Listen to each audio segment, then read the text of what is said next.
하나님의 말씀 보겠습니다. 하나님의 말씀 출애굽기 7장 7절부터 13절에 있는 말씀입니다.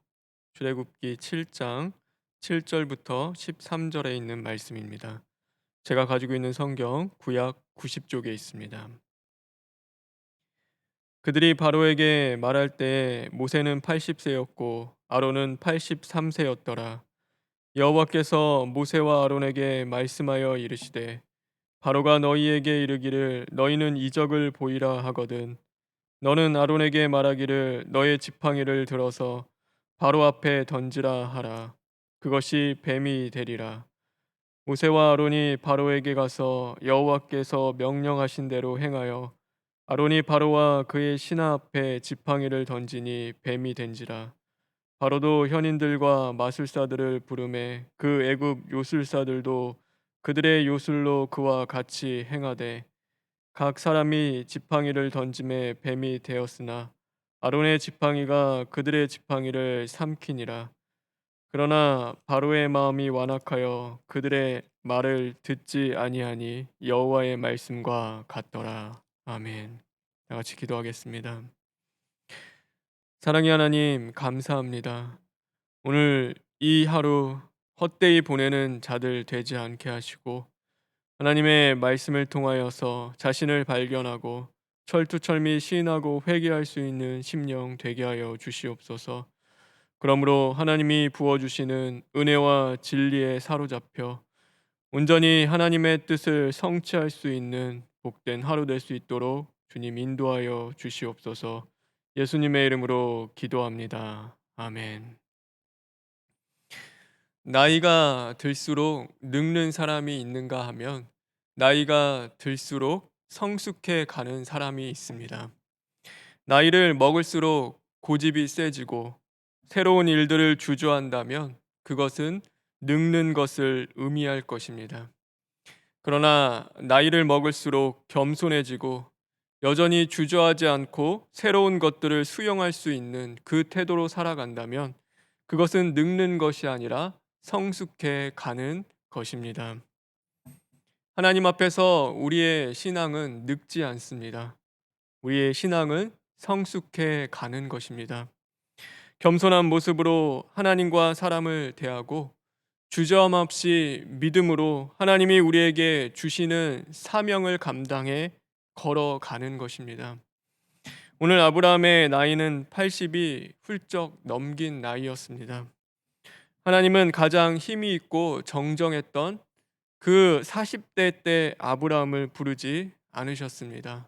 그가 많은 실패와 어려움을 겪으면서 그의 근본된 토지를 갈고 그 신앙이 성숙했을 때 하나님은 그를 부르셨습니다. 그는 비록 그의 육체가 40대 때처럼 젊음을 유지하지는 않았지만 그때가 하나님의 그 부르심을 감당할 수 있는 가장 겸손할 수 있는 때였고 자기의 의를 드러내고 자기의 힘을 의지하는 것이 아니라 자신의 부족함을 깨닫고 하나님을 의지할 수 있는 때였습니다. 그때 하나님의 역사가 나타나는 것입니다. 우리가 준비되었고 또 내가 좋다고 여기는 그때가 아니라 바로 하나님이 가장 좋게 여기시는 그때에 하나님의 역사가 나타나는 것입니다. 그러기에 우리가 나이가 많다고 하나님의 일 못하는 것 아닙니다. 잘 준비되고 힘이 있다고 해서 하나님의 일을 하는 것도 아닙니다. 조금 부족하고 덜 능력 있더라도 철두철미한 시인과 회개 가운데 겸손함으로 하나님을 의지하고 성숙해 가는 사람을 하나님께서는 사용하시는 것입니다. 저와 여러분 신앙이 늙는 것이 아니라 성숙해지기를 소망합니다. 그러므로 하나님이 우리에게 허락하신 그 영적인 땅을 주저함 없이 믿음으로 걸어가고 늘 겸손함으로 하나님 앞에 설 수 있는 저와 여러분 되길 주님의 이름으로 축원합니다. 출애굽기 7장부터는 우리가 너무나 잘 알고 있는 하나님의 10가지 표적 또는 애굽을 향한 하나님의 10가지 재앙에 대한 그 내용을 담고 있습니다. 하나님께서 이처럼 표적을 행하시는 그 이유는 분명 하나님이 사랑하시는 그의 백성들을 구원하고자 하는 그 뜻이 있습니다. 그러나 그것보다 더 중요한 목적과 뜻이 있는데, 그것은 하나님은 죽은 신, 곧 그들의 인간의 필요에 의하여 만들어진 신이 아니라 스스로 계시며 스스로 행하시는 살아계신 하나님임을 분명히 나타내고자 하는 하나님의 목적이 있는 것입니다. 오늘 아브라함과 아론이 바로를 찾아갑니다. 그리고 하나님께서 명령하신 대로 그 지팡이를 던졌습니다. 그 지팡이는 곧 뱀으로 변화합니다. 그러자 바로는 자신의 수하에 있던 현인들과 마술사들을 불러 같은 일을 하게 합니다.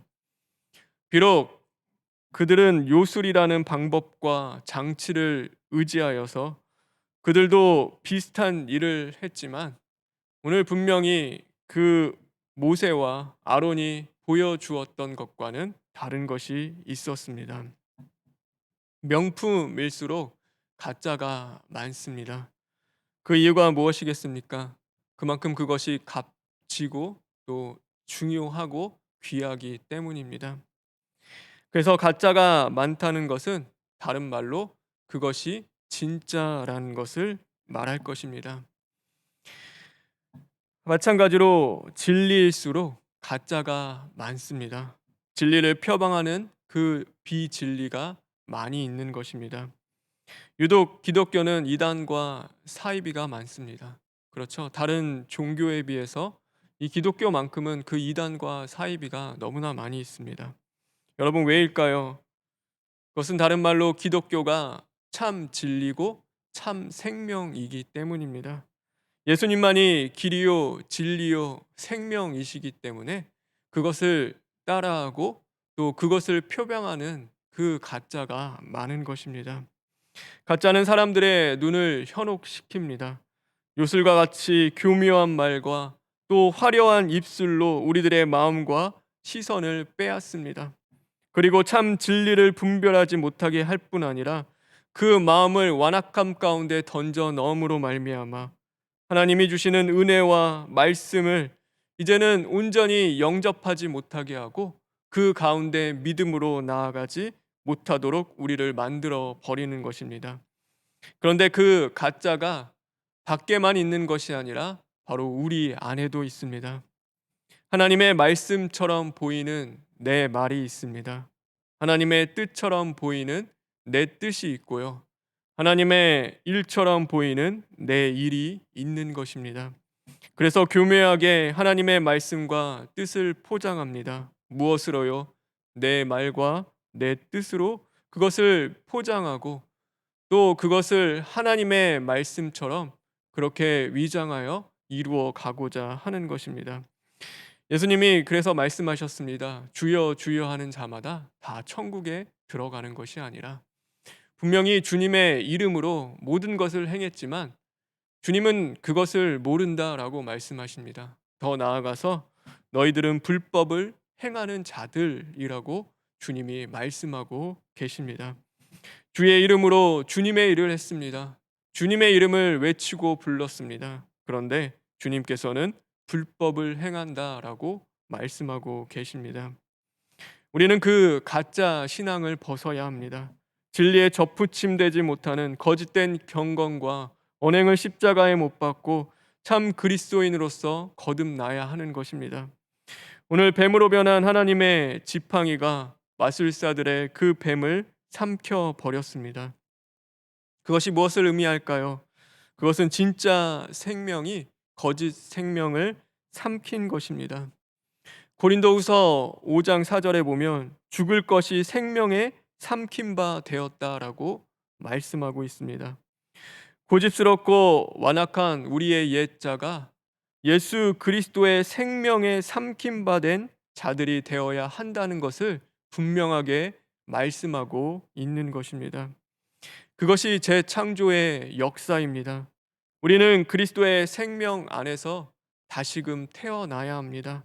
죽을 것이 살 것으로, 어둠이 빛으로, 착한 것이 선하고 거룩한 것으로 다시금 거듭나야 하는 것입니다. 오늘 하루 그 은혜가 저와 여러분에게 있기를 간절히 바랍니다. 진리에 대한 귀중함을 깨닫고 하나님께 감사하십시오. 그리고 철두철미한 시인과 회개를 통하여서 우리의 근본된 토지를 갈고 이제는 죽을 것이 그리스도의 생명으로 삼킴받은 그 인생으로 변화받는 저와 여러분 되길 주님의 이름으로 축원합니다. 다 같이 기도하겠습니다. 하나님 감사합니다. 오늘 우리에게 주신 이 하루 동안 하나님의 말씀을 통하여서 우리 자신을 발견케 하여 주시옵소서. 그리고 거짓되고 가짜처럼 살아갔던 우리의 그 완악한 마음을 하나님 철두철미 시인하고 회개하며 십자가에 못 박고 그리스도의 생명으로 다시금 태어날 수 있는 복된 자들 되게 하여 주시옵소서. 그러므로 어둠이 빛으로 변하는 것처럼 오늘도 착한 것이 이제는 선하고 거룩한 것으로 변화받게 하여 주시옵시고 하나님이 기뻐하시는 회개에 합당한 열매도 맺어 갈 수 있는 복된 하루 되게 하여 주시옵소서. 코로나가 있는 이 시대 가운데서도 하나님이 우리를 지키시고 돌보시고 또 함께 하심을 우리가 분명히 깨닫기를 간절히 원합니다. 하나님이 나라와 민족을 붙잡아 주시고 특별히 총회와 병원과 몸된 재단을 주님 지켜 주심으로 말미암아 이 시대적 사명 온전히 감당케 하여 주시옵시고 십자가 도 죽고 벌의 그 말씀을 통하여서 세상을 향하여 소금과 빛의 사명 감당케 하여 주시옵소서. 원로 목사님과 담임 목사님의 건강도 더욱 붙잡아 주시고 병석에 계신 성도들과 오늘도 함께 하심으로 하나님의 큰 은혜가 나타나게 하여 주시옵소서. 특별히 각 가정과 일터에서 믿음을 지켜 나가며 오늘도 선한 싸움하는 그 모든 성도들 주님 함께 하시고 은혜 베풀어 주시옵소서. 예수님의 이름으로 기도합니다. 아멘. 하늘에 계신 우리 아버지여, 이름이 거룩히 여김을 받으시오며 나라가 임하시오며 뜻이 하늘에서 이루어진 것 같이 땅에서도 이루어지이다. 오늘 우리에게 일용할 양식을 주시옵고 우리가 우리에게 죄 지은 자를 사하여 준 것 같이 우리 죄를 사하여 주시옵고 우리를 시험에 들게 하지 마시옵고 다만 악에서 구하시옵소서. 나라와 권세와 영광이 아버지께 영원히 있사옵나이다. 아멘.